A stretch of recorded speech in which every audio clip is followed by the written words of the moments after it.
Be careful who you let influence you and who you let dictate what you think of yourself.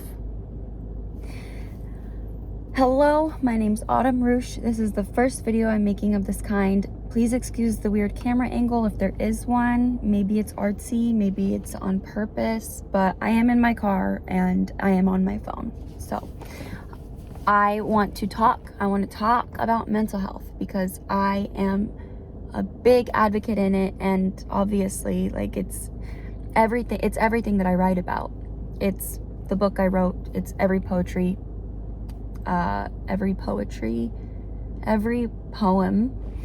I've ever wrote really is about emotions and mental health, which maybe that's not that unique, but I still feel like it's in my purpose to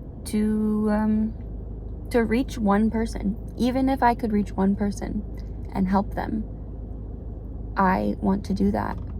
So let's get back into it. Let's talk about dulling our shine. I am a notorious overthinker. Are you an overthinker? I bet you are. Pretty much everyone I meet at these days especially overthinks. You meet your occasional free spirit, and I like to think I am one, but I think I have two different sides. I have the side that is free and, no inhibitions, no care. I get in these moods where I'm like, think what you want about me. But then like the overall like inner critic is still lingering right here, being like, they are thinking what they want about you, and they think you suck, and they think you're being too much, and they think, and they think, and they think, and they think, and they think, and they think, and they think, even to the point where I'm like, oh, they think you're really cool. They really like you.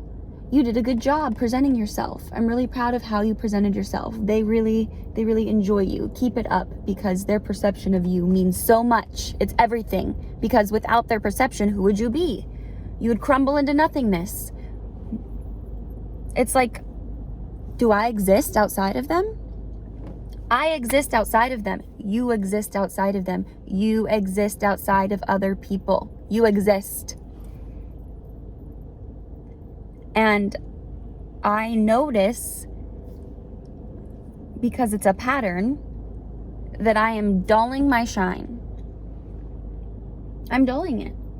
I change the way I act or react or what I post because of maybe one person I'm thinking of, or maybe a group of people, or maybe like the person at that time in my life that I care the most about their approval.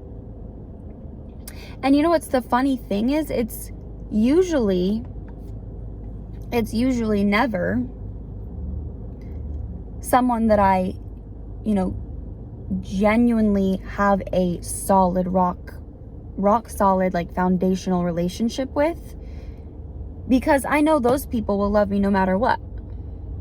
I know those people are gonna think whatever I say is great, in the sense where they support me.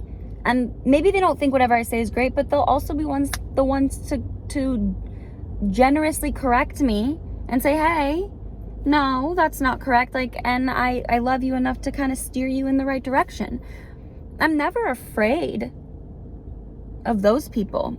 It's always the people that I'm trying to impress, that I want to like me. It's an ego thing. It's a validation thing. And I'm also like a hopeless romantic. And I think that us hopeless romantics can get in our head about like the perfect person and what they would be like and how they would act.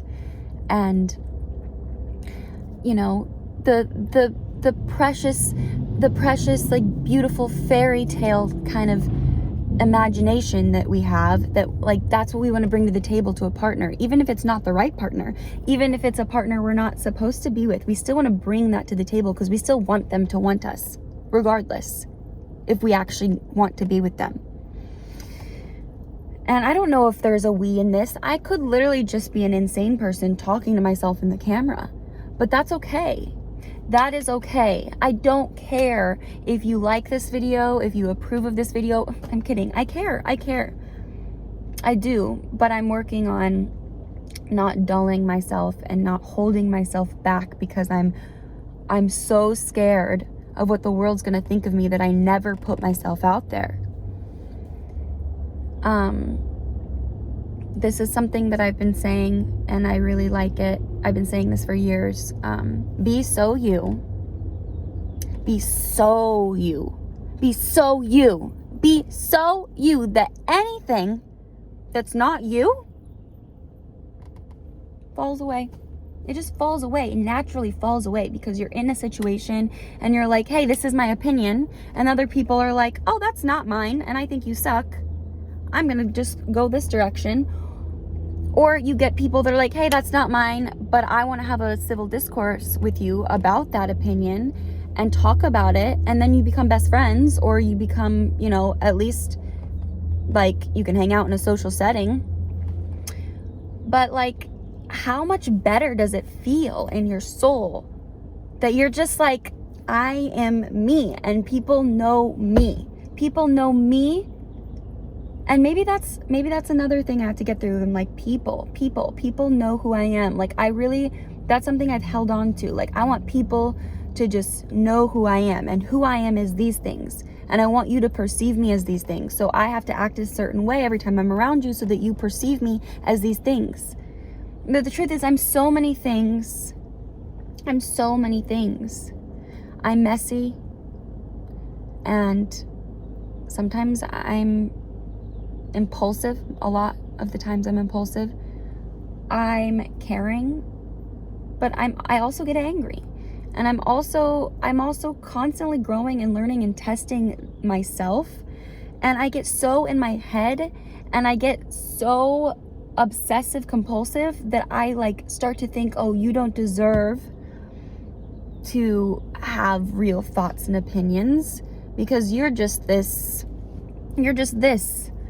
And I start to think it becomes to the point where I have to climb down the ladder because I get overwhelmed by what other people might be perceiving of me, and it gets to the point of negativity that I know like isn't real. It's not rooted in reality.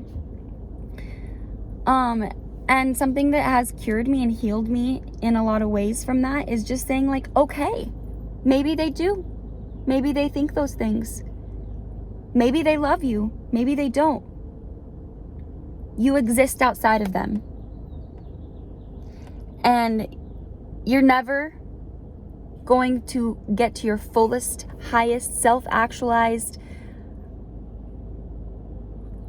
most beautiful potential of you until you become okay and comfortable with people falling away and standing firm in who you are. That's all. So simple, isn't it? It feels so simple, doesn't it? I know it's not, but it needs to be said out loud so that at least I can come back to this video if nobody else does and remind myself that you have that twinkle, you have that spark, you have that flame. Don't let just anybody come up and go